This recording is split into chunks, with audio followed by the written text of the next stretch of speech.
Jay Abraham, welcome to the show. Thank you, Jeff. Pleasure, honor to have you here. You know, it's funny, in prepping for this, I didn't show you this before, but I busted this copy out. That's one of my favorites. I like that book. It's very fun read. It is a fun read. I got it earmarked and yellowed and all that kind of jazz. And, you know, I've been a student of yours for a long time. Obvious Adams, right? Back in the day. That's great. And you're right. I mean, all that stuff is still, it's as applicable today, has to be translated to, you know, more of a technological world, but it's all universal, human nature.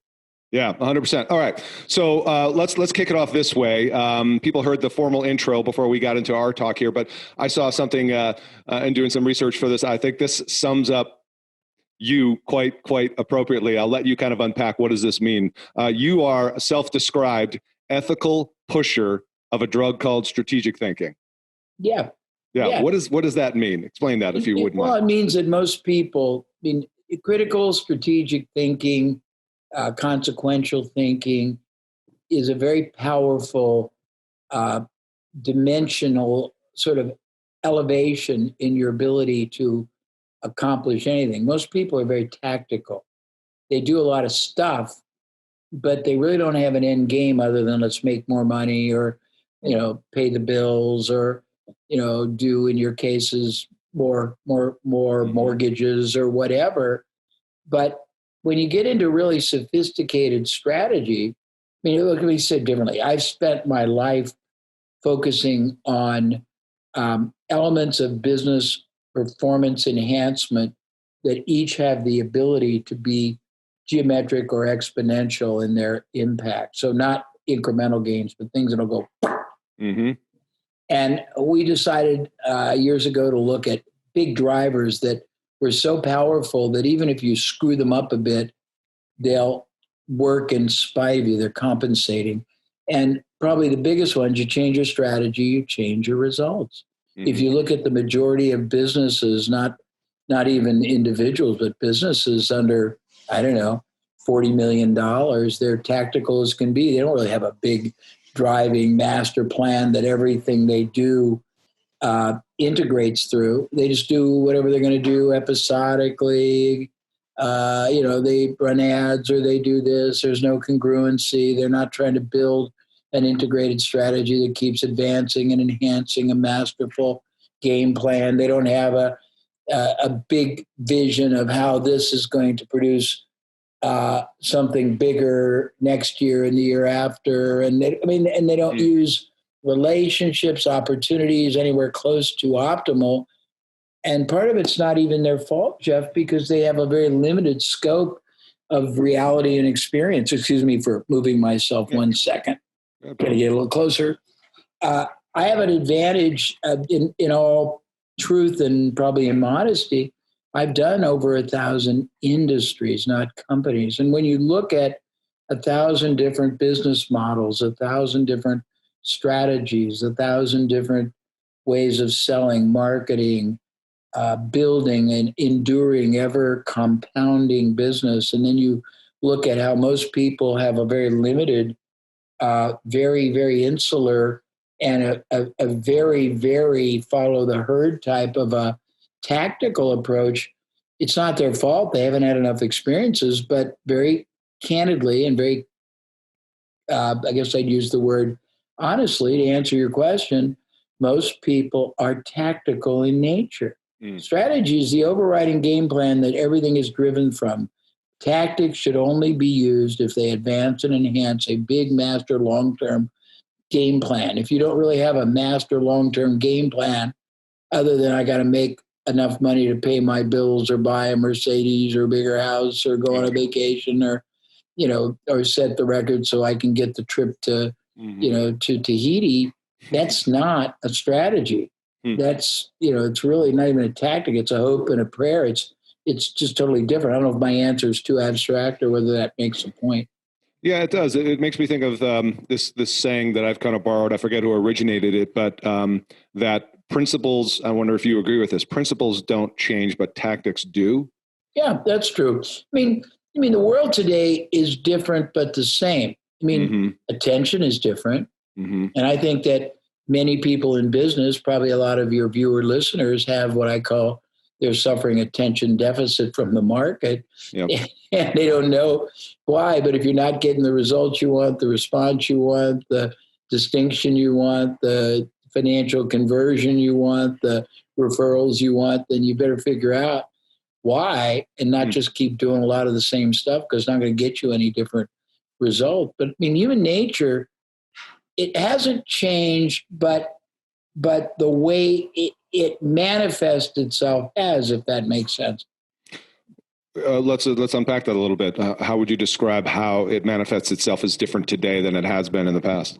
Well, I mean, you and I both talk. I happen to prefer long form communication. You do too. Yeah. The majority of people have little sound bites. Yeah. So you have to grab them beneficially and get attention. It's all about attention right today. away. You got to be able to build trust rapidly. You got to be able to connect with them where they are and how they want to be. But people are still motivated by the same drivers. They're just expressed differently, and they are more compressed, if that makes sense. Yeah, so we bring up some relevant points there, and you mentioned a certain percentage of my listeners are feeling, there's this word disruption, obviously happening, especially in the real estate space, right? Sure. Disruption, tech disruption, things aren't working like they used to. I'm just like referencing my notes here. I know you are an expert in these various areas of like preeminence and relational capital and leveraged marketing. So I want to maybe dive into those different categories. And I know you know this space pretty well. You've been, you spoke at the Mortgage Mastermind Summit in Vegas. And so you have a good understanding of kind of the mortgage market, the real estate market as a whole. And in the context of, we've got a lot of noise happening. We've got all these competing platforms and mediums for attention. Some of the traditional methods aren't working like they used to, such as telephones, et cetera.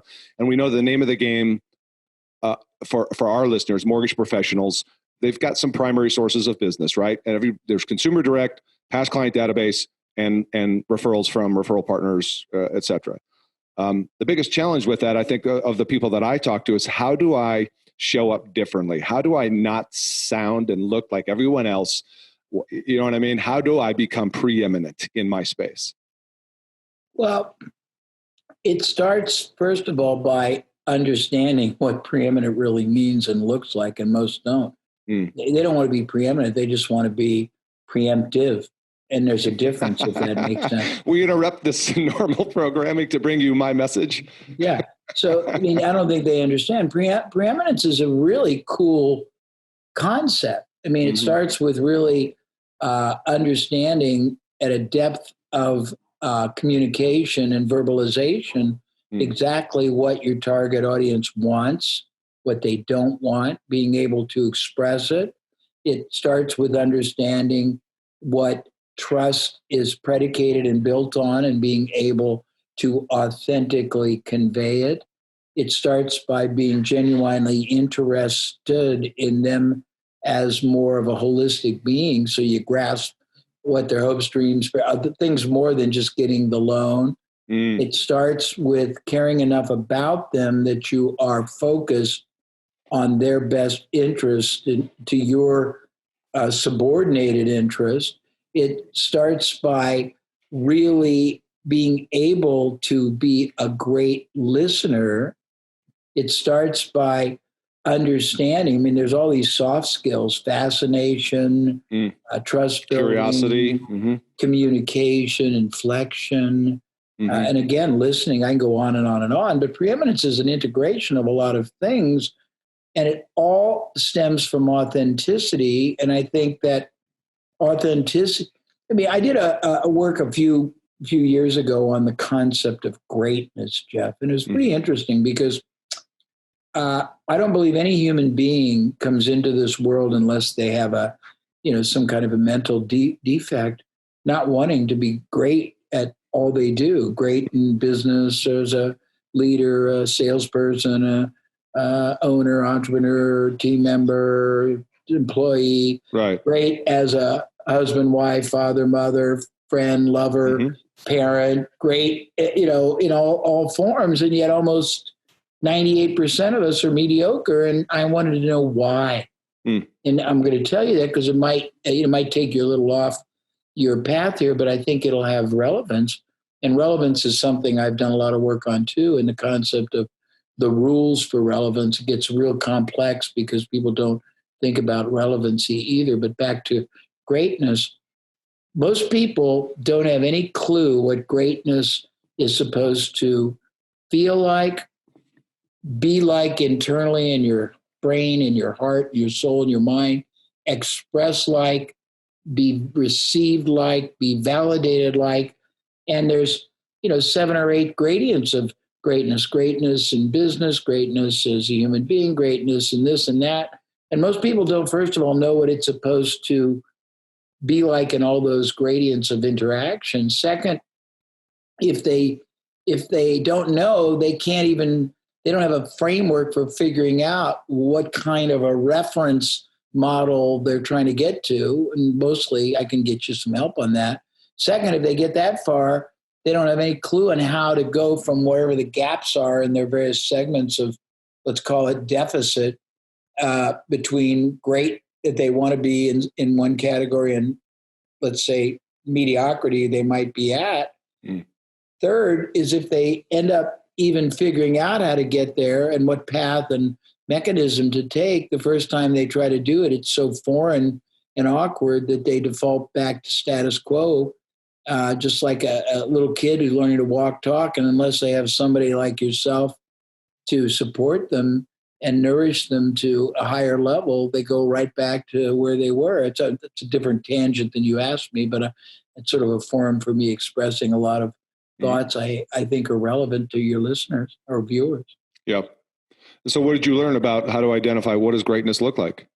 Greatness looks different to different people. The first thing you have to do is start with these number of gradients in your life. Greatness as a leader, a salesperson, a advisor, greatness as a human being, parent, friend, because all of it interrelates. And if you're really lacking in one, it can really unintentionally sabotage and toxify the rest.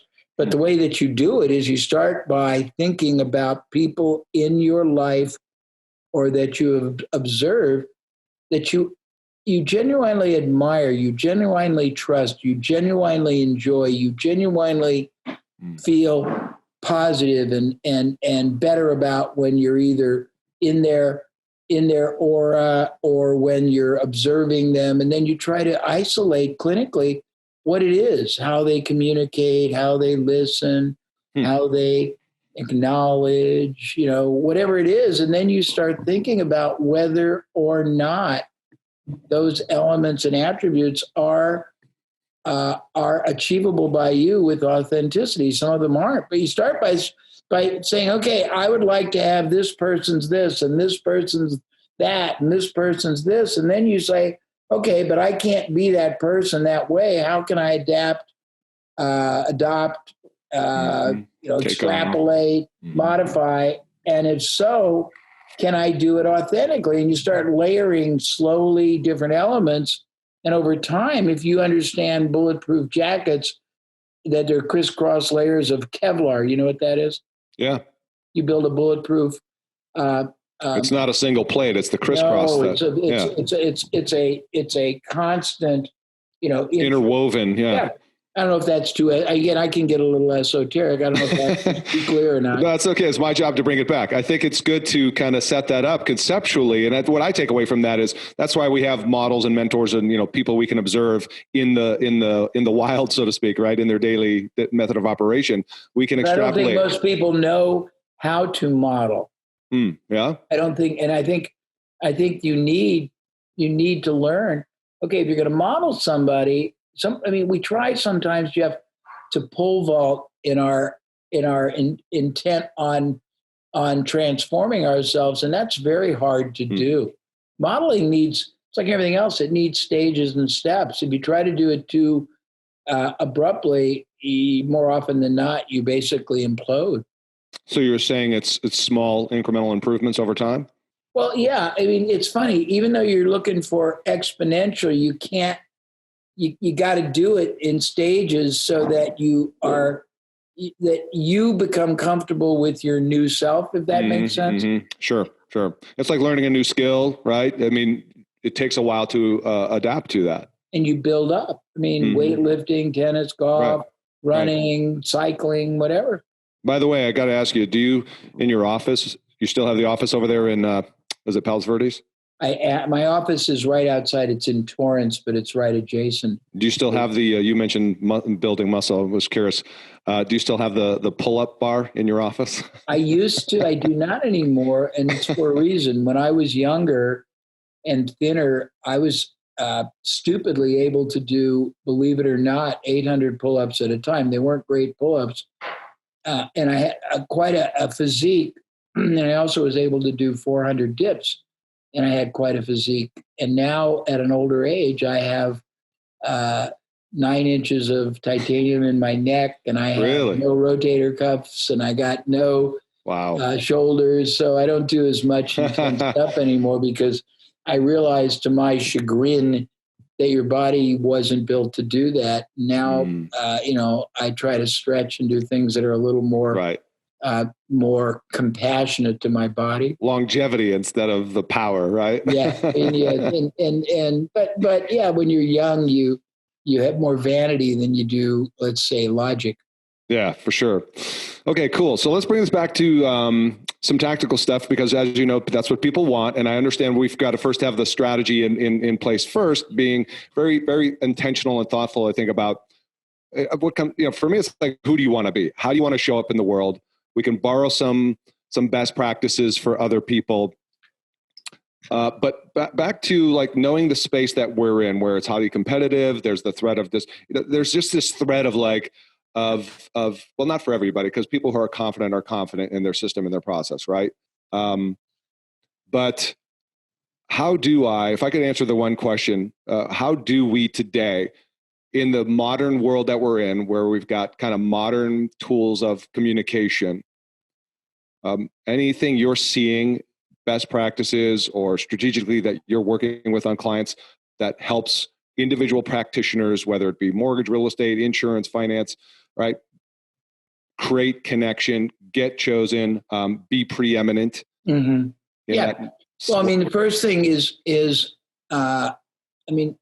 whenever I work with anybody, we try to default, first of all, to a couple of activities or methodologies. First thing is, who can you secure in your market to be your, whether it's your endorser, your benefactor, your champion, your advocate. And it's beyond general referral. It's that you basically become the recommended provider, and that person or entity is very aggressively and continually committed to helping you. And in order to achieve that, I mean, there's different ways to do it. If it's ethical and legal, you can certainly, share compensation, but there's other ways to do it. The easiest way is to help them benefit. And we've done a lot of work where I've helped people create in the course of a year as many as 1,000 influential referral and endorsement sources that built businesses just gargantuan scale. And rather than teasing you, I'll tell you how we did it. Okay. Yeah.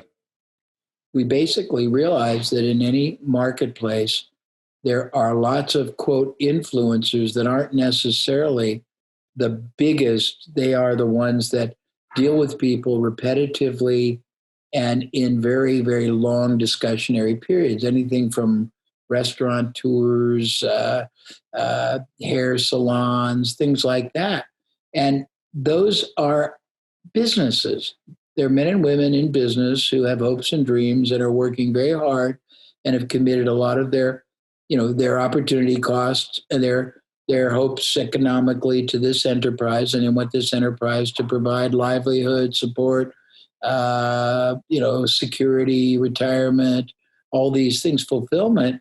And we've gotten people to help them grow.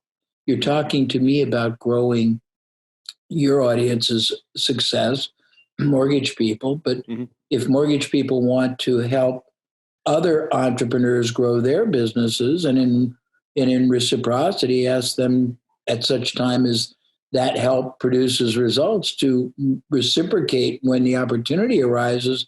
And if every week you try to identify 5 or 10 entrepreneurs who have influence that you can start contributing to business growth, knowledge, ideas, expertise, methodology, over the course of a year, you might have 1,000. And if you keep doing that, you could have the whole community ethically in your debt because you're helping them be better and grow. And they are only too impressed, appreciative, and they reciprocate. And we've done that with great success. Mm. So that's kind of your concept of relational capital. How do we leverage those relationships? And we have 43 ways to do it. And then if you're going to do referral generation, rather than do it reactively, you do it very, very methodically and strategically, bringing strategy back. Mm-hmm. My brain isn't in a real granular and specific mode right now, but we have something like 150 referral generating strategies that people can use. And I do this exercise all the time, Jeff. We'll ask somebody, does 10 to 100%, 10% to 100% of your business emanate from referrals or word of mouth? And most will say yes. And we'll say, okay, how many formalized, systematized referral generating processes do you have in place right now that you adhere to continuously, or your team does for you? And most people don't have one. The few that have one don't have two. We have 150. And we say, well, if you do anything else to generate business, cold call, advertise online, there's a big gap in your logic. And this goes back to critical thinking, strategic thinking, consequential thinking. And advertising or cold call sales generated prospect is on the outer periphery of trust building. You have to migrate them quite a bit to get them to closure. And even at closure, they're still a little bit suspect. You got them there, but they're not sure you didn't get the best of them. They're not sure that you didn't, sell them something more than they wanted, or they paid more, or whatever, depending on the application. Whereas a referral generated client, they know all about you, they trust you, they're ready to do business, they're more enjoyable, they cost you nothing, they deal with you longer, they're usually more profitable in size of the transaction, they're definitely more profitable in what it costs you to acquire them. Mm-hmm. They refer more people, and yet most people don't even look at it strategically. They just get them episodically, intermittently. Imagine if you get 50% of your business, 100% of your business from referrals, and you don't even have one referral generating systematic strategy. If you just put one in place and it increased it 40%, what would that do to your bottom line? If you had two and it increased it 70%, if you had three and it doubled it, what would that mean compounded over time? It's pretty profound, Jeff. All right. So this is, I think, relevant in the concept of where do people focus to try and drum up business? And in my industry, what I see a lot of people, and you probably see it too, is they're focused on the sexy, right? The bright, shiny objects, the social media. Yes. Let's run ads, right? And I'm a big component of the referral as far as the source of business. So here's this study. Got it up on my second screen over here. It's from Alexa, about 40,000 different websites they surveyed.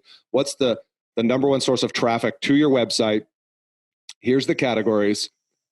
Number one source of traffic to the website. Let's guess and see what it is. Was it search, Google, all that? Direct, meaning, right, there was a direct request, go check out our website, whatever. There was a referral, right? Hey, you should go check out this person's website.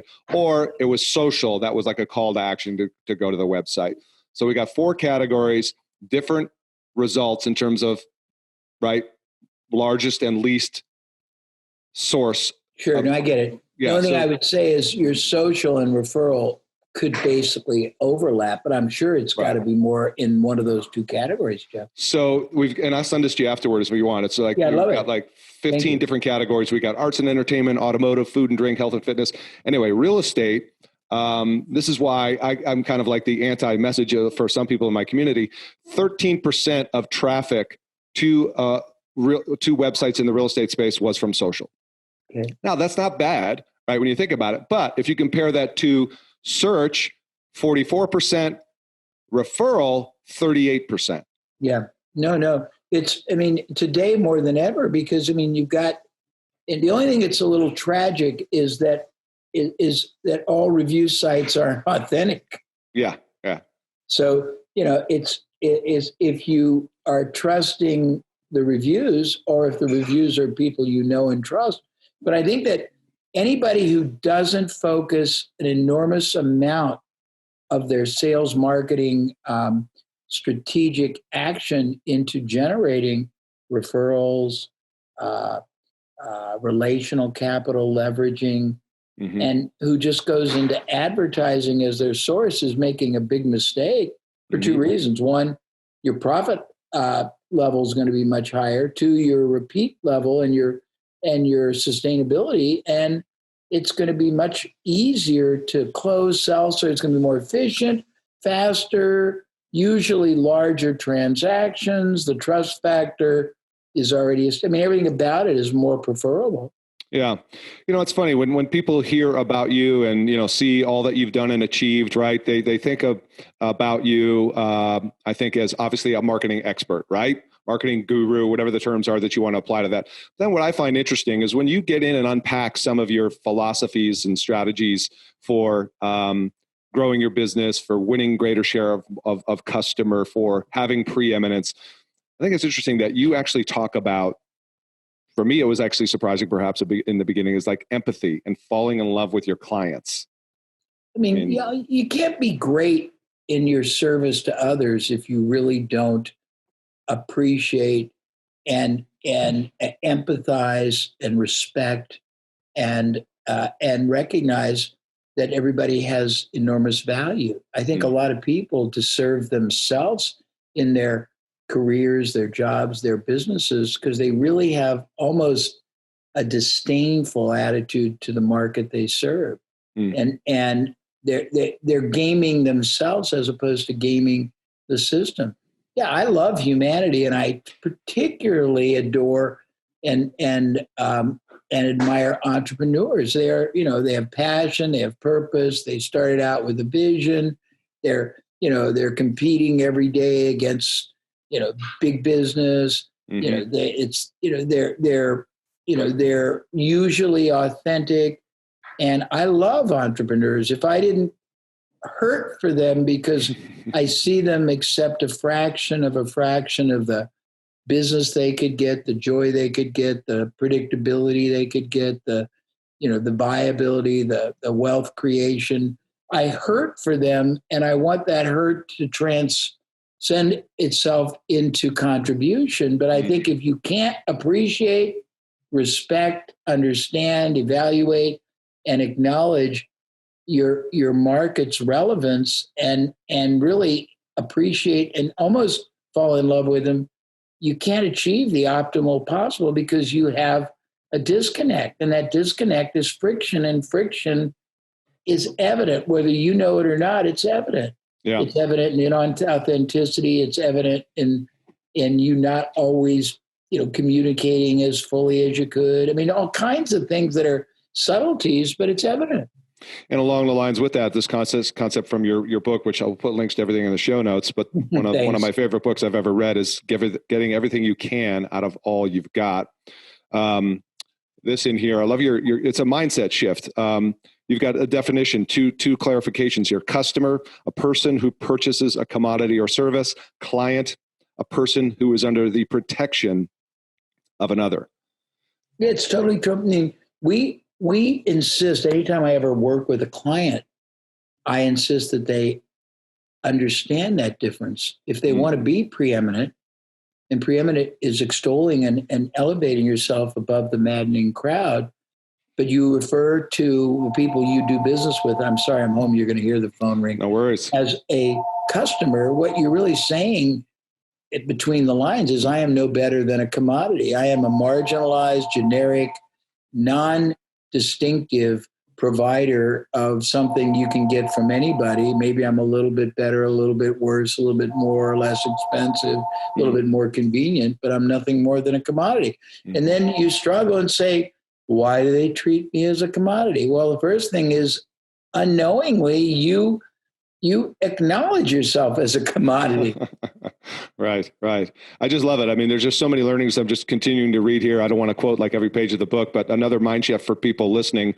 I love this is that most people think, what do I have to say to get people to buy? Instead, you should say, what do I have to give? What benefit do I have to render?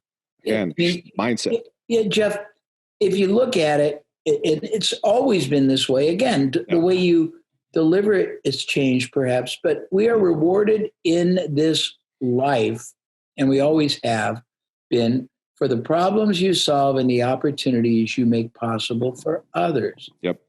If you do the same thing everybody else does, the same way everyone else does it, and there's no distinction, advantage, there's no benefit above and beyond just, hey, call me. I mean, what people try to say is give me the business you could give to someone else, but there's a big gap. They're forgetting the word because, the reason why. Yes.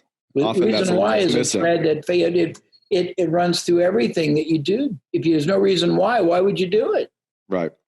All right. Listen, I know for sake of time, we're almost out of time. I wanted to close out on this last thought there's so many things I could go, but I had to focus and just pick a few ones that stood out for me. I might sneak one more in, but what do you mean by explain there's no relationship between being good and getting paid? Yeah. I mean, you can be very good at what you do. You can be, masterful, but if the market doesn't recognize the value that goodness or mastery represents distinctively and again, preemptively, meaning above and beyond the options available, then it doesn't matter. I mean, you can be the best intended, you can be the best educated, you can be the most knowledgeable, but if you can't express that to the market in a powerfully distinctive, preemptive way that they see you offering them a value above and beyond their options, you're not going to get rewarded. You're going to get frustrated, Jeff. Exactly. I love that. Okay. Let's end it there. For those people listening, I think the homework assignment for you is to get some quiet time alone in your business, identify your overall business processes, your customer experience from the first moment of awareness, right? Am I on the right track here? What's it like from the first conversation, all that stuff, right? Architect the ideal process. Yeah. I mean, well, I tell people your first job is to try to examine, evaluate, understand, appreciate, respect, and acknowledge that the other side is having a whole different reality than you. Until and unless you appreciate them. And again, if you can fall in love with them, maybe fall in love with their hopes, their dreams, their drive. They're not you, but you're not they. And that's the first step. The second is, I mean, too many people try to manipulate the relationship they have with someone doing business with them. That's the big mistake. It should be very fluid. Even what I'll call not selling, but compelling communication. It doesn't have to be prepared. It doesn't have to be you queuing up, trying to get your message in. It should be very fluid, and it should be very natural because you're so engaged in providing contribution, solution, opportunity to the other side that you're just really in the moment. But it's a whole different dynamic. And I may be today, I go through moods, Jeff, so I may be a little more cerebral today, regrettably, because I have lots of very finite stuff we do with clients and we've taught people. But I think that without the mindset, I mean, you got to think differently if you want to achieve differently. How about that? I like that. That's really good for sure. And to put a cherry on top of that, it reminds me of a quote I read by, Dr. Robert Cialdini, when asked, in this world of algorithms and automation and all that kind of stuff, how can somebody, rise above the noise? How can somebody have a greater impact? And he simply said, be more human. Yeah. And be more connected in the real way, not the theoretical online way. But Jeff, thank you. I hope this is not too abstract for your viewer listeners? No, it's awesome. Thank you very much. It's an honor to have you here. And Thank you. And obviously we're going to put links to all your stuff in the show notes. It's jabraham.com. It's just abraham.com. It's just abraham.com. Okay, great. We'll make sure we have that in there. I know you have tons of resources for people to download and check out, so I'll encourage them to do that. And so once again, Jay, thank you so much. Pleasure.